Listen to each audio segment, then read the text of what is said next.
মৰমৰ ছাত্ৰ ছাত্ৰীসকল, আজি মই তোমালোকলৈ কংগ্ৰেছ দলৰ আধিপত্য এই চেপ্টাৰটোৰ পৰা কিছুমান ইম্পৰ্টেণ্ট শ্বৰ্ট কুৱেশ্যন লৈ আহিছোঁ। পৰীক্ষাৰ কাৰণে যথেষ্ট দৰকাৰী কিছুমান ইম্পৰ্টেণ্ট কুৱেশ্যন, গতিকে ভিডিঅ'টো তোমালোকৰ নিশ্চয় উপকাৰত আহিব। সেয়েহে প্ৰথমৰ পৰা শেষলৈকে ভালদৰে চাবা বুলি আশা ৰাখিলোঁ।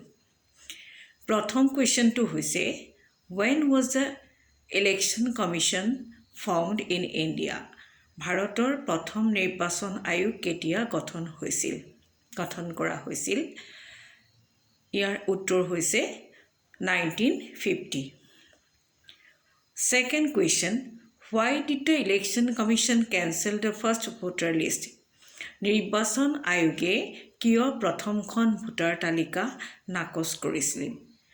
ইয়াৰ উত্তৰ হৈছে, প্ৰথমখন ভোটাৰ তালিকাত 40 লাখ মহিলাৰ নাম ভোটাৰ তালিকাৰ পৰা বাদ পৰিছিল।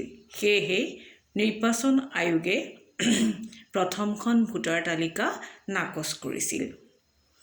তৃতীয় কুৱেশ্যনটো হৈছে, what was the percentage of the votes did the Congress obtain the 1952 Lok Sabha election? 1952 চনৰ লোকসভা নিৰ্বাচনত কংগ্ৰেছে কিমান শতাংশ ভোট লাভ কৰিছিল? উত্তৰ হৈছে 45%। When was স্বতন্ত্ৰ পাৰ্টি formed? এইটো এটা অতি ইম্পৰ্টেণ্ট কুৱেশ্যন যে স্বতন্ত্ৰ দল কেতিয়া গঠন হৈছিল? 1959।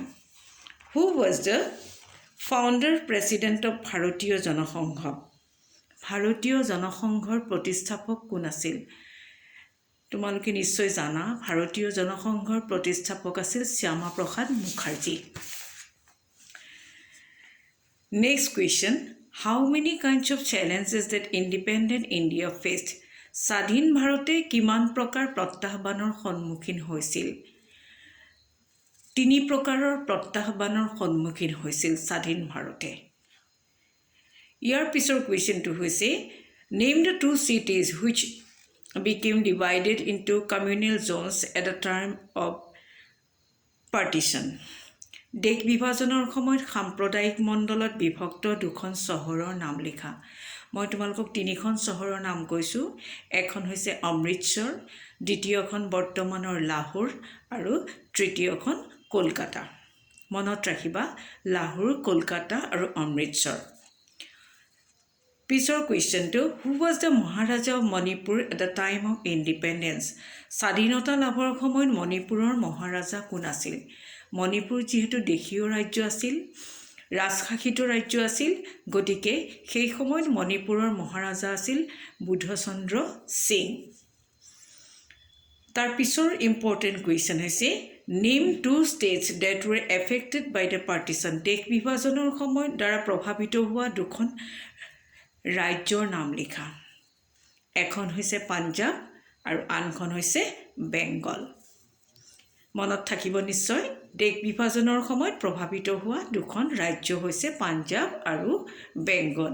সেইখিনি সময়ত পাঞ্জাৱ আৰু বেংগলৰ যিখিনি জনসাধাৰণ আছিল, তেওঁলোকে তেতিয়ালৈকে গম পোৱা নাছিল যে তেওঁলোক ভাৰতবৰ্ষৰ বাসিন্দা হ'ব নে পাকিস্তানৰ বাসিন্দা হ'ব। What is meant by Nizam? Nizam মানে কি বুজা?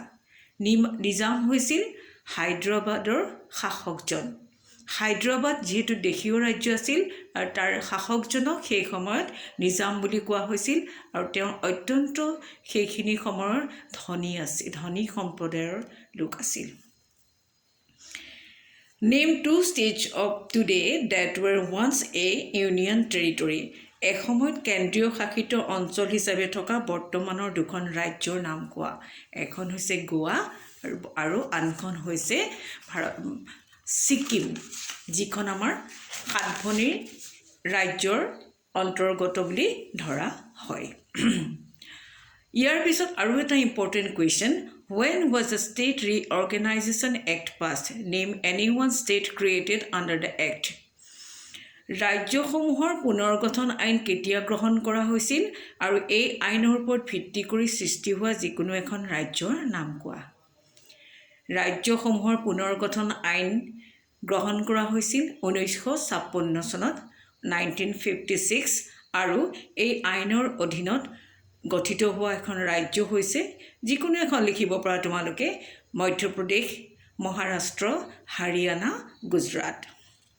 ইয়াৰ পিছত এটা ইম্পৰ্টেণ্ট কুৱেশ্যন কওঁ, when was a planning commission set up? পৰিকল্পনা আয়োগ কেতিয়া গঠন কৰা হৈছিল?